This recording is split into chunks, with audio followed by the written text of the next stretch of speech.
Okay, here we are with exam 2 review session notes. I'll work a couple of problems involving resolved shear stress and critical resolved shear stress. And then I'll work a couple of problems regarding carburization. So a simple version of a question that I could ask regarding resolved shear stress is where I ask for you to calculate it for just one slip system. So here's an example. I'm giving the slip system the 1-1-1 plane and the 1 bar 1-1 1 bar 1-0 direction. So this would be an FCC slip system. The applied stress is 50 megapascals, and the stress direction is 1, 2, 1. So cosine of phi for this slip system, there's my plane is 1, 1, 1, my direction is 1, 2, 1. So cosine phi would be 1 times 1 plus 1 times 2 plus 1 times 1 divided by the square root of 1 squared plus 1 squared plus 1 squared times the square root 1 squared plus 2 squared plus 1 squared. So that's 1, 3, 4. 4 divided by the square root of 3 times the square root of 4, 5, 6. So that's the square root of 18. That's cosine phi. Cosine lambda, I'm using the slip direction and the stress direction. So cosine lambda is going to be -1 plus 2 plus 0 divided by square root of 2 times the square root of 6. So that's 1 over the square root of 12. And so the resolved stress is equal to the applied stress of 50 megapascals times cosine phi, 4 over root 18 times cosine lambda, 1 over root 12.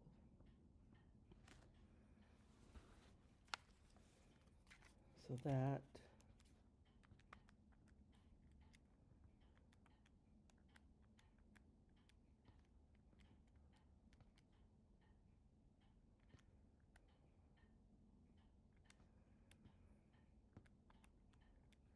should be 13.6 megapascals.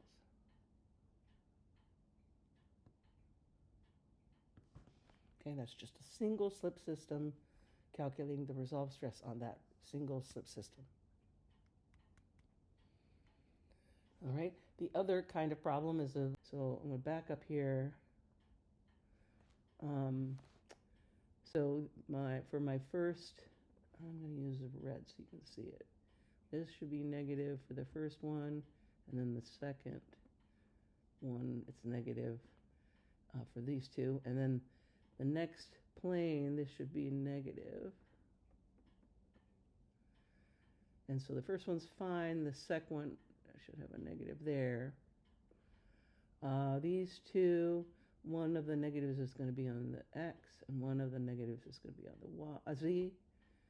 This is negative here. This one's fine. And this is negative as well. This one's going to have a negative on the z. I said z and I chose y. This one's going to have a negative on y because 0 is the y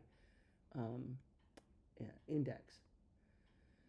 The last set is 0, 1, 1 for the first two, and 0, 1 bar 1 for the second pair. For the first pair, I'm going to have a negative on y and then a negative on z.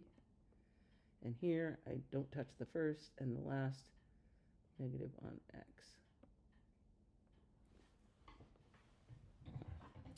Okay, so back up here, the cosine phi is still the same. 2 minus 1 is 1 over root 12. But for this next one, that first index, that x index, has to be negative. So I'm going to have negative 2 minus 1 plus 1. So this is negative 2 over root 18. And for the 1, 1, 1 bar, I've got 2 minus 1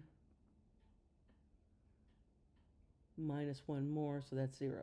2 minus 1 more, that's 0. So cosine phi cosine lambda is negative 2 over root 12 root 18. When I have a negative sign on my cosine phi cosine lambda, I need to change the sign of the direction. So this direction becomes 1, 1 bar, 1 bar. And if I change that direction, that's this direction. If I change that direction, then cosine lambda now becomes positive. So the product is positive. And so the resolved stress is going to be 200 times cosine phi cosine lambda, or 400, divided by root 12 root 18. You can leave it like that, or you can calculate what the actual equivalent value is. The answer is in megapascals. For, back my red, this is going to be 0, so this is 0. I'm going to do these all on this slide, even though I have other slides available for it, just because I have fixed the negatives. I've added the negatives that didn't show up here to this slide, so I'm going to stick with it. So the next pair of slip systems they're on the 1 bar 1 0 plane. So cosine phi is going to be negative 2 minus 1 plus 0. So that's negative 3 over root 12. So we got negative 1 times 2 is negative 2, plus 1 times negative 1 is negative 1. That adds up to negative 3 over root 12. For the direction 1, 1, 1, it will have 2 minus 1 plus 1, or positive 2 over root 18. And for 1, 1, 1 bar, I'll have 2 minus 1 minus 1, that's another 0.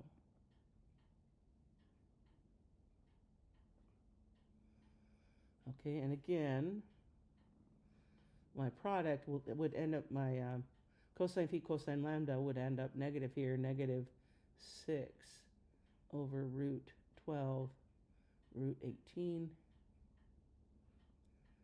So I need to change the sign for this direction. That's this one. And this direction should be 1 bar, 1 bar, 1 bar. That would make cosine lambda negative, and then we'll make the product positive, so that this will be 1200 over root 12 root 18 megapascals. And that's 0.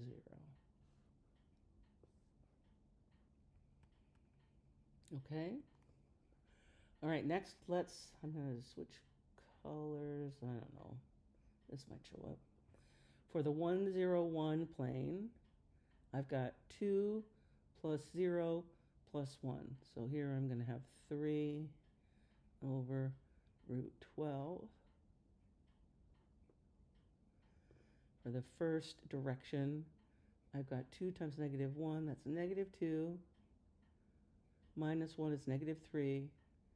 Plus 1 is negative 2. This becomes negative 2 over root 18. And for the 1, 1, 1 bar direction, we just did that. It should end up being 0. Let's see, I've got 2 minus 1 minus 1. Yep, that's 0. Okay. My product of these two is going to be negative, so I'm going to go in here and change this direction to its negative, which would be 1, 1 bar, 1 bar. And that will give me a positive 6 over root 12, root 18, and 1200 over root 12, root 18 megapascals. And these are 0. If I have 1 bar 0, 1 plane, I have negative 1 times 2, it's negative 2, plus 0 times negative 1 is still negative 2, plus 1 times 1 is negative 1. So these are negative 1 over root 12.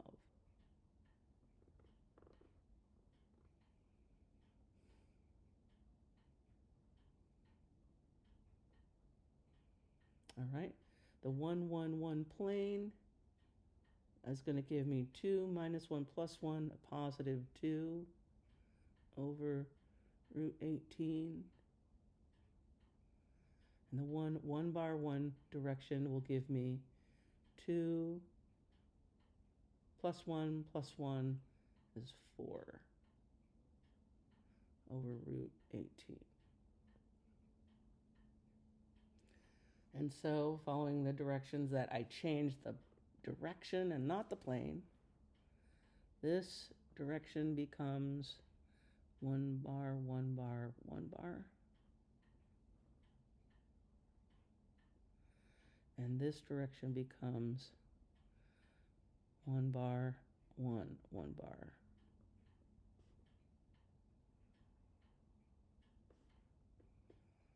Oops, that goes there. So this becomes, 1 sec, let's get that out of there.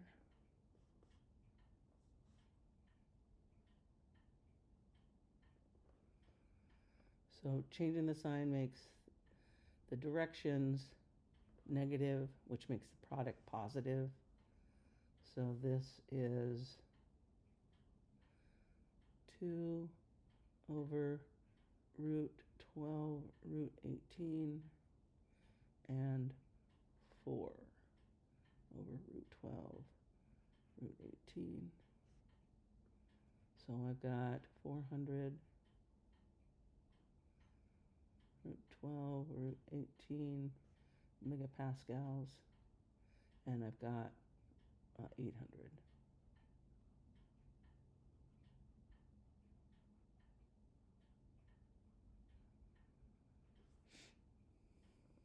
All right. The last set are of the planes are of the 0, 1, 1 type. Let's see if you can see this color. I think you can. So for 0, 1, 1 plane, I'm going to have 0 minus 1 plus 1. This is going to be 0. That's kind of handy. We really don't need to calculate cosine lambda because this is 0. This will end up being 0.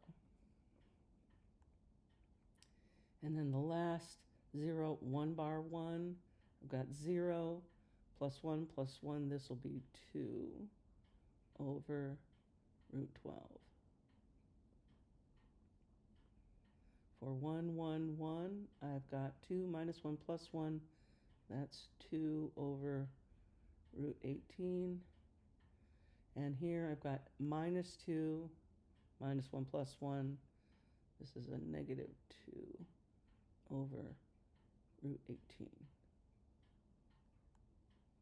So I'm going to have to change that direction to being 1, 1 bar, 1 bar.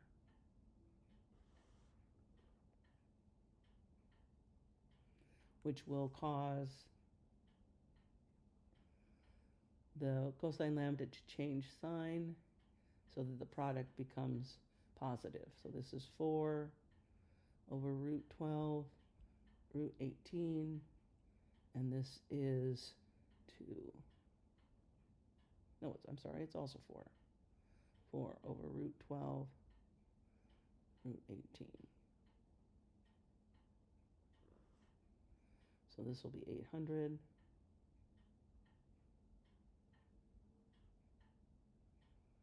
And this will also be 800.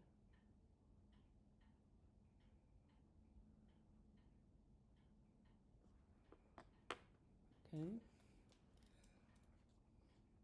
So the slip planes that really matter are the ones that have the highest value for cosine phi, cosine lambda, which is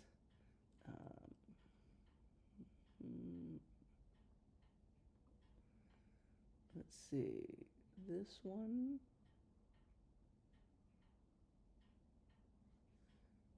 and this one. So I want to make a note of that before I change slides. The slip systems are 1 bar, 1 0 plane with a 1 bar, 1 bar, 1 bar direction, and the 1 0 1 plane with the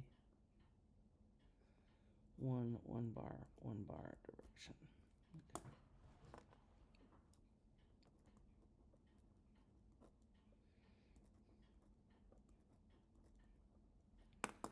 Okay. So I'm gonna actually page just barely. Okay, I'm gonna have to add those. Move all the way down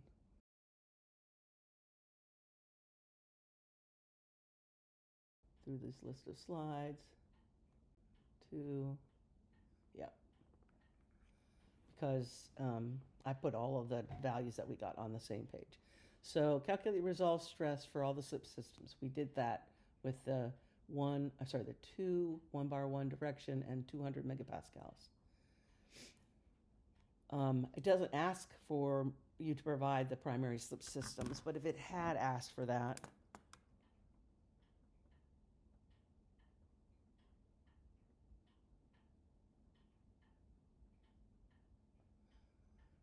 primary slip systems are those with the highest cosine phi, cosine lambda. So that's the 1 bar 1 0 plane.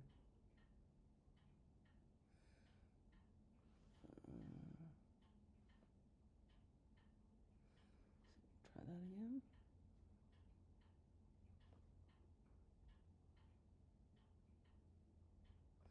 There we go. 1 bar 1 0 plane with the 1 bar 1 bar 1 bar direction. And then secondly, the 1 0 1 plane with the 1 1 bar 1 bar direction. Those were the two that had the highest cosine phi, cosine lambda.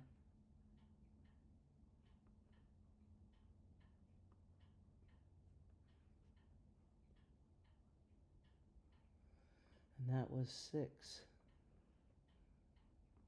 over square root of 12, square root of 18. So we're told that the yield strength is 250 megapascals and asked to calculate the critical resolved shear stress.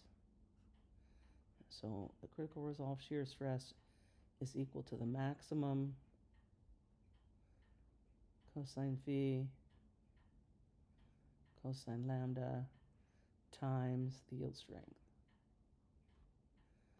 So we've got 250 megapascal times 6 over root 12 root 18.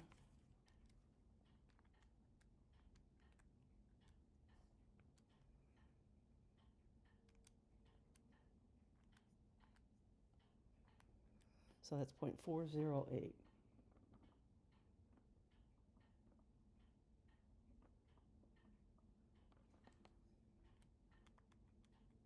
So the critical resolve shear stress is 102 megapascals.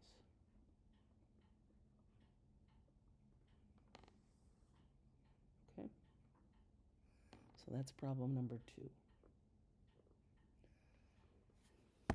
The only way that this would change is I might give you FCC. You'd have 2 different columns of planes and directions. Other than that, the only changes would be the direction of stress and the applied stress. Okay, so let's see here. That takes us to carburization. And so there's the general question, given we could have potentially C sub x is an unknown, potential unknown, Cs, that's 2, C0, that's 3, x is 4, D is 5, which is related to temperature, and T is 6.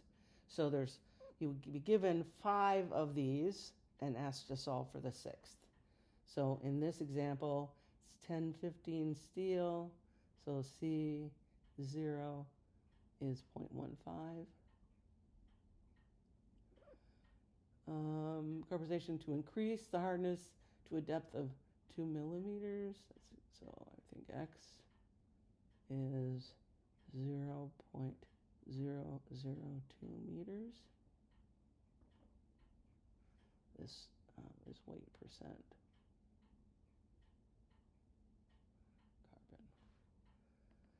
Target carbon concentration at this depth of 2 millimeters is 0.45 weight percent carbon. But the question, it's asking you, if you read through the whole thing, we're asked, what will the carbon concentration be? So we're basically going to find, are we meeting that target? So we're told that the process is conducted for 15 hours.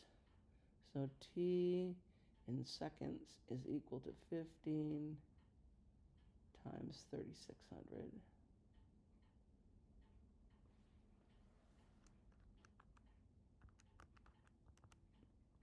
So that's 54,000 seconds.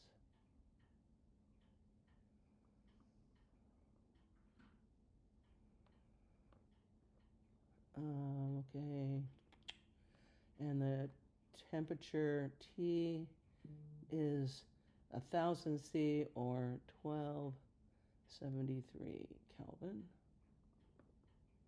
So we could calculate D as being equal to D0, which I would put on the board during the test, which is 2.3 times 10 to the negative 5 meters squared per second. E to the negative 148,000 divided by 8.31, that's the gas constant, and T, absolute temperature, 1273. So what does that end up being? Got 148,000 divided by 1273 divided by 8.31 equals. So we've got that this exponent being negative 13.99, probably go negative 14. I'm going to keep that negative 13.99, take e to that power, and this ends 8.39 times 10 to the negative 7.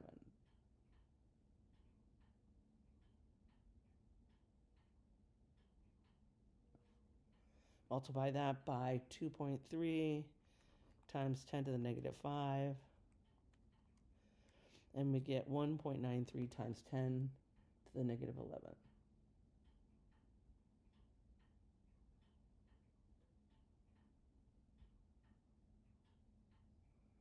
So we have D. Let's see, choose another color. I'm going to use this. I have, it looks like I'm going to be solving for C sub x. I know C0. The surface is 2.5. I know x is 2 millimeters. I've just calculated t, and I know time t, and so I'm calculating C sub x. So if we read all the way through, the process is conducted 15 hours, 1000 C, in an environment that keeps the surface at 2.5 weight percent carbon. What will the carbon concentration be at this depth, 2 millimeters below the surface? So will it be close to what we're aiming for is the question. All right, we know everything in the parenthesis, which using our table, it would be equal to Z. So I can say Z is equal to 0.002 meters divided by 2 times the square root of 1.93 times 10 to the negative 11 meters squared per second times 54,000 seconds. And that square root sign goes over all of that.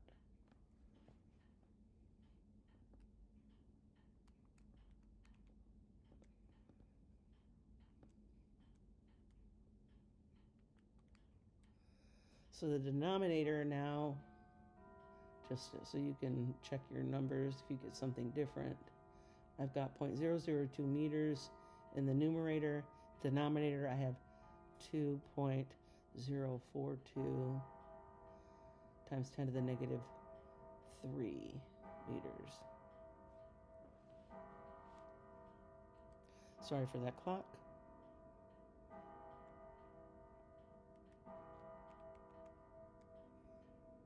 And so we have Z equal to 0.9793.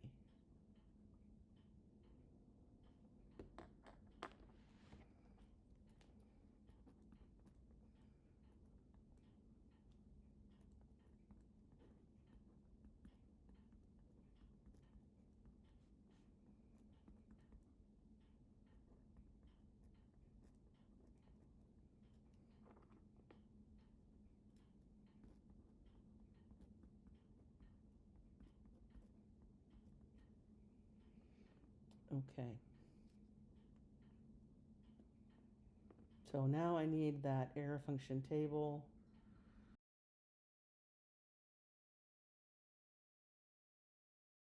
Here's my page that has that. Yes, all the clocks are going. All right. So I'm looking under the column for Z of 0.9797. So that's going to be between those two values. So I have, when Z is 0.95, error function of Z is 0.8209.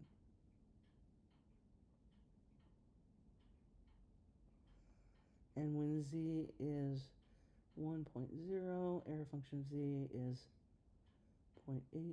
0.8427.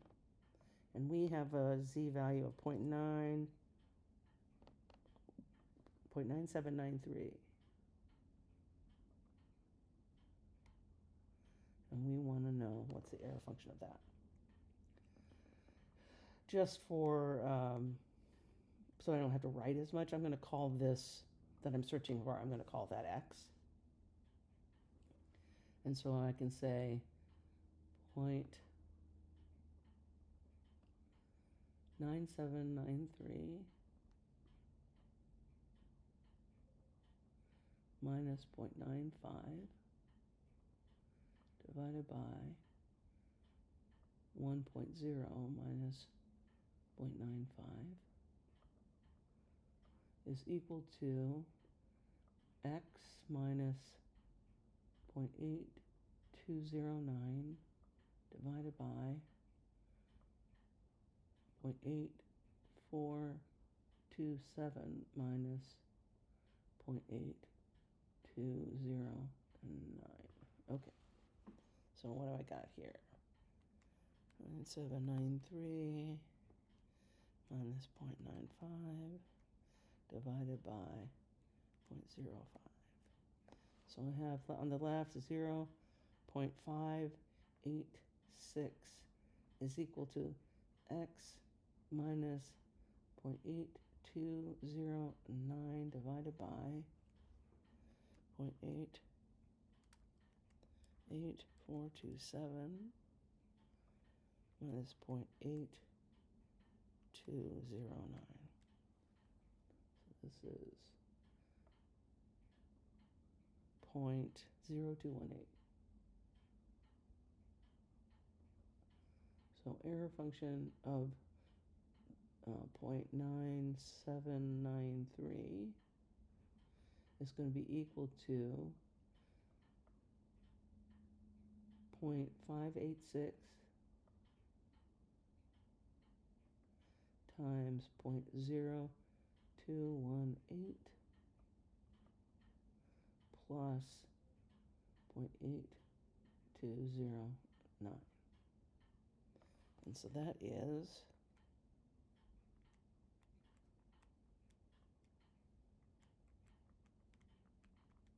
0.8337.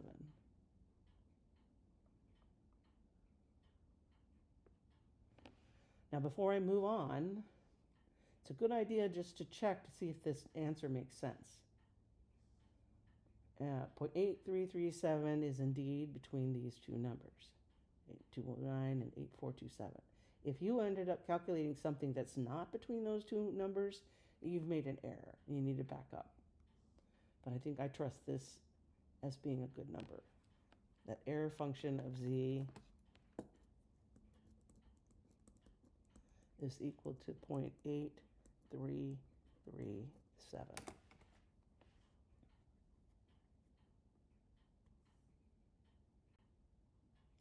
So here's the original statement. And I now know that c sub x minus c0 divided by c sub s minus c0 is equal to 1 minus error function x, which is 0.8337.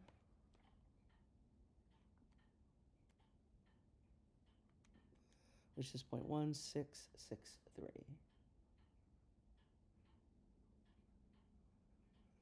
So c sub x, that's my unknown, minus 0.15, that's c0, divided by 2.5 minus 0.15 is equal to 0.1663.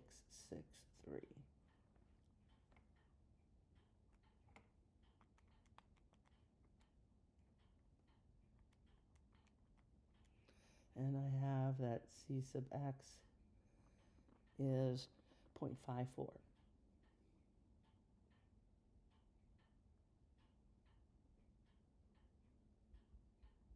So we did meet our requirement of being at least 0.45. We probably could do this for less time, lower temperature, changing the surface concentration and get closer to 0.45 and not perhaps spend as much money on the process. So let's see, I want to note that Cx is 0.54. Okay, so the next question is a follow-up to this. Back. What would the carbon, oh, duh, we have a different depth here. So instead of 0.002 meters, it's 0.0025 meters. Everything else is the same. So C sub x is now still the question. C sub x minus 0.15 divided by, we are not changing C sub s, so that's still 2.5 minus, and this is a 0.15, is equal to 1 minus the error function. X is now 2.5. Oh, but I need to make that in meters.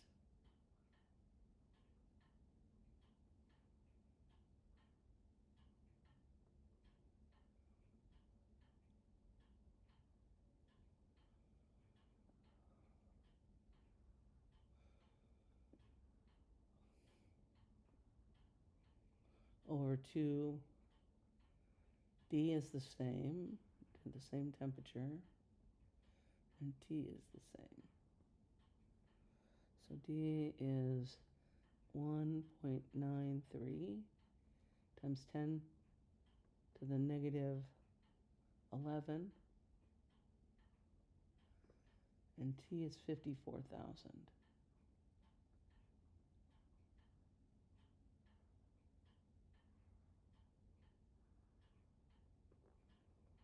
So all of that is my Z value. So in this example, this follow-up question, I'm still looking for C sub x, and I'm changing something on the right. So I can't, there's no shortcut here. I just have to follow the same process that I did before. So if this is the error, if Z is this whole quantity, 1.93 times 10 to the negative 11 is the diffusivity. 1.93 times 10 to the negative 11.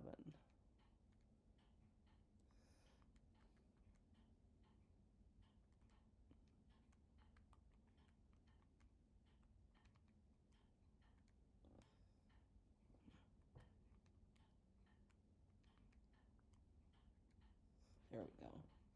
That's times 54,000. Take the square root of that, times 2, and invert it. Multiply it by 0.0025. So now Z is bigger. It's 1.224.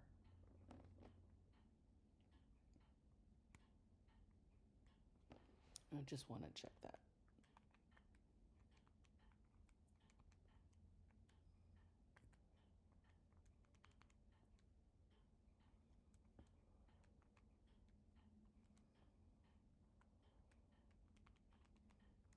That's correct.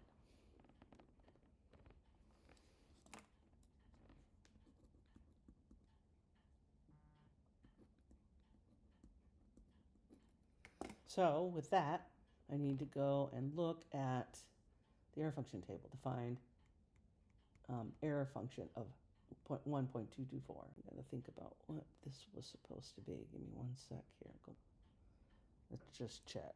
If Z is 0.9795 in here, yeah, that makes sense. So for this problem, Z is still 0.9793, and error function of Z is still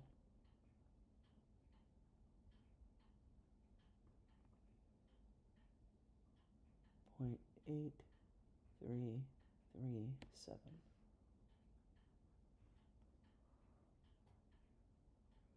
That was from the original, the very first question before we tried modifying X. Okay, So error function of z is still 0.8337. So c sub x minus c0 over cs minus c0 is still 1 minus 0.8337.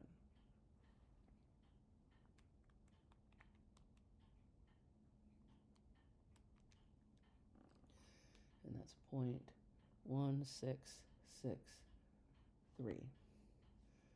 All right, so c sub x, that's my unknown. C sub x minus 0.15, that has not changed. CS is now going to be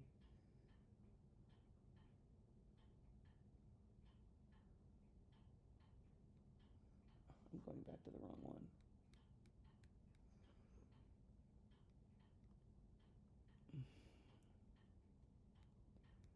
Let me just rewrite this on the new question. I came back to the wrong question. So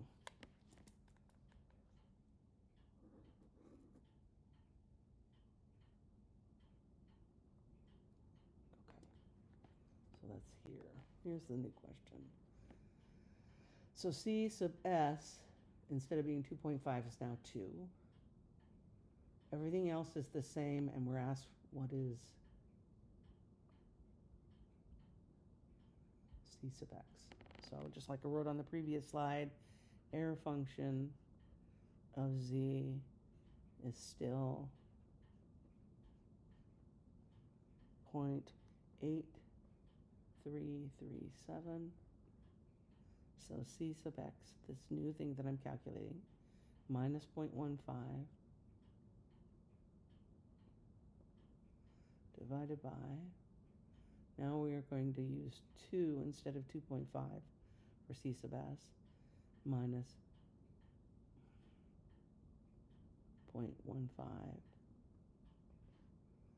is still equal to 1 minus error function of z, which is 0.8337. And this was 0.1663. Okay, so now the new c sub x is going to be equal to 2 minus 0.15 times 0.1663 plus 0.15.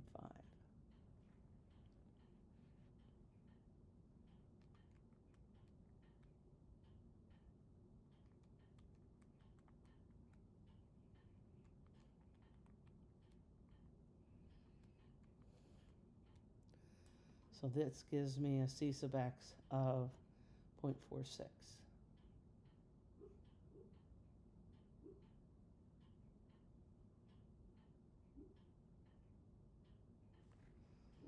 And this problem, since my new unknown or my unknown c sub x is on the same side as the thing that I'm changing, I don't need to use the error function table.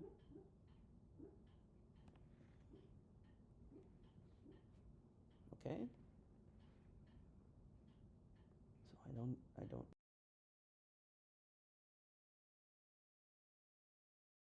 need this. And I gave myself lots of extra pages that I didn't need. Okay? So for carburization,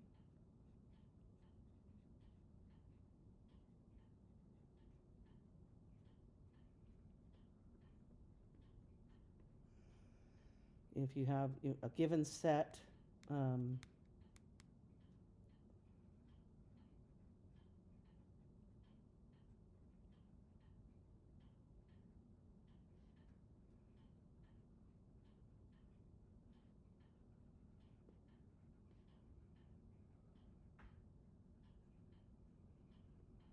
you're given 5 variables and you solve the problem to have the value for all 6 variables. Then if there's a follow-up or a following question, if asked for how a variable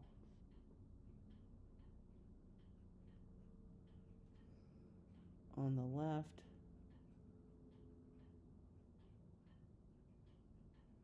changes when a variable on the right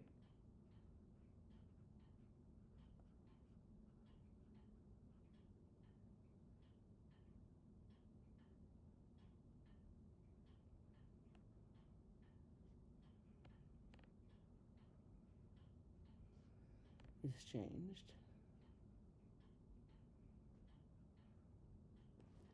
You need to use error function when solving.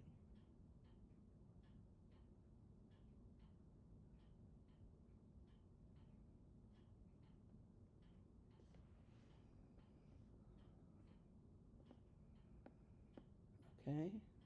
If after you solve this first question you have all 6 variables, if asked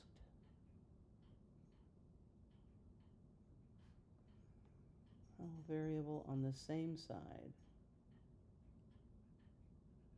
all variable changes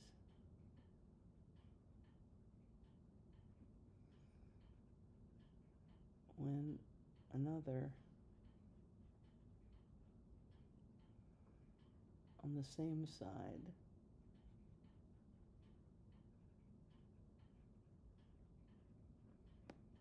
is changed,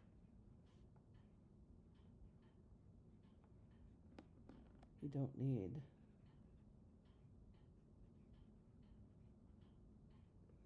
that error function.